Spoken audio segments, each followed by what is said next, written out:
Hello students, please subscribe the channel, drop a like, share and comment.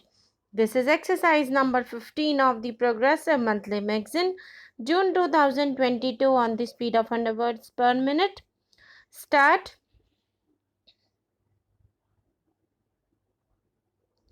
Immediately after I assumed charge of the Ministry of Education in January this very year, I looked into the development projects which had been accepted in principle but not carried out in practice. Of these, one of the most outstanding was the scheme for a Central College of Training for Teachers. The Central Advisory Board of Education had, in December this year, recommended the establishment of two training colleges, one for men and the other for women, each providing for an intake of 200 students for the service of the centrally administered areas and the smaller provinces and states.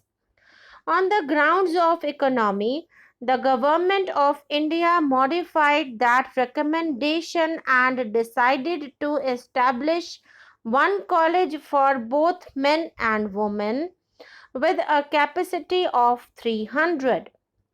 Provision was accordingly made in the budget as per the recommendations of the committee for the establishment of the college. When I took office, I was therefore surprised to find that the whole program had been held up on the ground of shortage of building materials. I was aware of the difficulties in securing steel and cement and other equipment, and I could understand the delay in the implementation of the building program. I could not, however, understand why this led to a postponement of the entire scheme. Even if buildings were lacking, the institute could have been started in temporary structures or hired houses, but here, as in so many other cases, programs of educational development were held up on the ground of lack of accommodation. This undue stress upon buildings has always seemed to me to be an instance of confusing ends with means. Buildings are only a means of which the end is education, and yet it seemed to me that many of our educational planners were so engrossed with building projects that they could not think of carrying on educational work in their absence. I, therefore, decided forthwith that the institution must be started immediately with whatever accommodation was readily available. The period was an exceedingly difficult one, and all the attention of the government was concentrated first on the disturbances in the Punjab and later on the impending division of the country. Even then, a small house was secured in the Delhi University area in July this very year.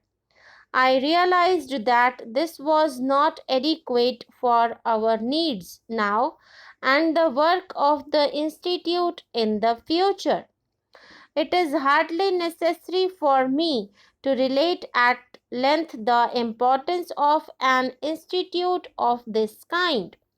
With literacy figures so low as only 15%, the paramount importance of expanding the facilities of education is obvious. The acceptance of democracy as the patron of our state has, if anything, added to the urgency of the problem. It is also self-evident that the first step towards expanding the facilities of education is to provide for an increase in the number of trained teachers. Equally necessary is an institution to assess the results of educational methods followed till now and devise improvements demanded in the changing circumstances of today. It will be noticed that the institution, which was started in December this very year, was the Central Institute of Education and not the training college which had originally been planned in 1944 and 1945. This meant not merely a change in nomenclature, but a considerable expansion in the purpose and functions of the institution. I felt that changes were necessary in two directions. First, it should not be merely a college for training teachers, but also an institution for research in the fields of education. Secondly, its services should not be restricted to the centrally administered areas but should extend to the whole of India.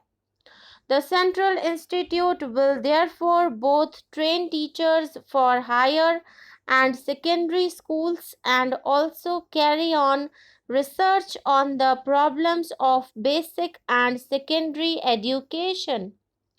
The stage at which a child should be introduced to a craft as distinct from activity, the relative emphasis on craft and academic subjects and their correlation, the production of a new type of school literature to bring out the social functions of all human activity, the degree of abstraction possible in the earlier stages of education, the stage at which there may be some bifurcation between academic subjects and crafts, the grouping of children according to aptitude, taste, and ability, the place of art in the school curriculum.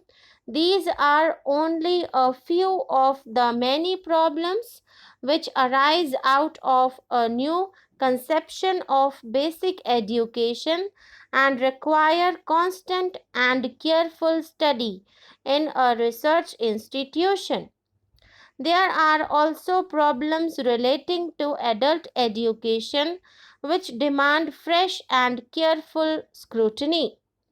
It is a commonplace that the methods which are suitable for children cannot, without modification, be applied to adults. No doubt, a good deal of work in this connection has been done in other countries of the world, but each country has its own peculiar problems arising out of its social and economic background and its political history now.